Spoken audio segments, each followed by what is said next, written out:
La semana pasada comentábamos con relación al contenido del artículo 3º constitucional que establece el derecho humano a la educación en nuestro país.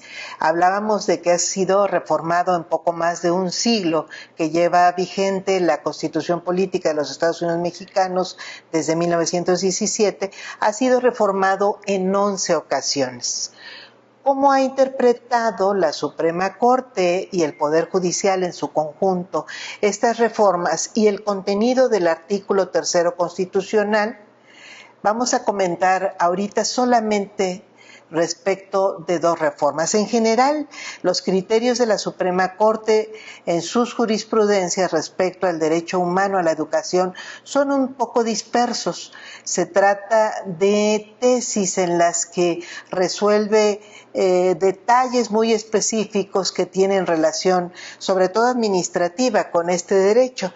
En el caso de la reforma de 2013, que se refirió o que estableció la calidad y la evaluación educativas en el propio artículo 3º, la Suprema Corte en un primer momento resolvió un tema de inconstitucionalidad que le fue planteado respecto de la propia reforma constitucional. Obviamente decidió desecharlo al tratarse de un tema de incompetencia y asumió en ese caso muy claramente que no podía ni siquiera revisar el proceso legislativo en una reforma constitucional.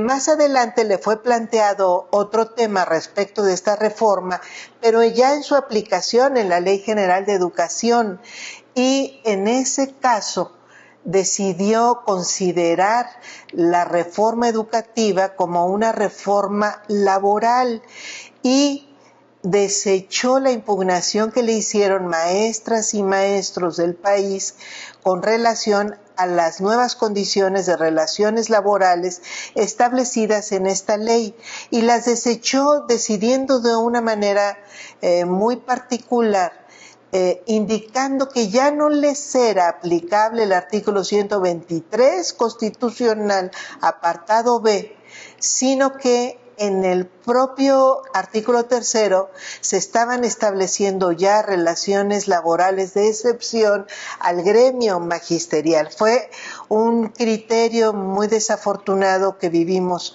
para el magisterio en los últimos años.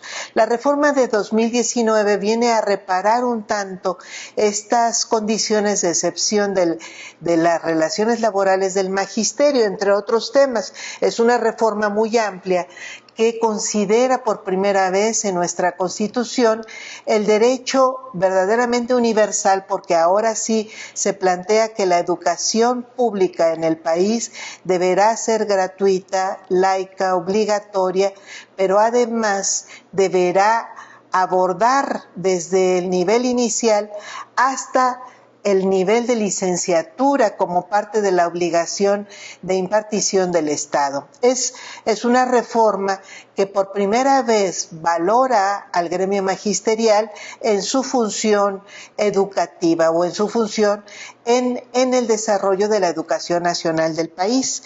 En este caso, se han recibido ya algunas impugnaciones en la propia Suprema Corte. En alguna que me parece muy afortunada, colegios privados plantearon la posibilidad de que no estuvieran obligados a cumplir algunas obligaciones que se establecieron en la Ley General de Educación con motivo de esta reforma respecto de las condiciones de construcción, seguridad y en general de los requisitos que como plantel se deben cubrir los colegios privados para proporcionar servicios educativos. La Suprema Corte en este caso resolvió que estaban obligadas a cumplir las mismas condiciones que los planteles educativos públicos, dado que son parte también del sistema educativo nacional.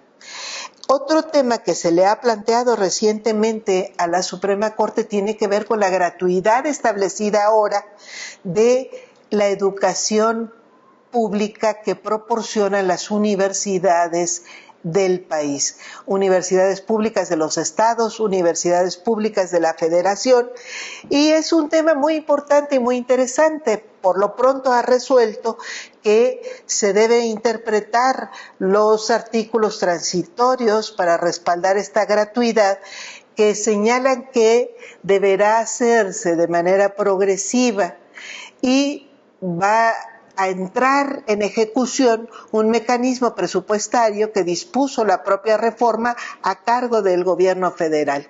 Es bien importante porque en estos días hemos seguido recibiendo impugnaciones respecto de estudiantes que reclaman la obligatoriedad en términos de la aplicación de educación gratuita que debe también funcionar dentro de las universidades públicas.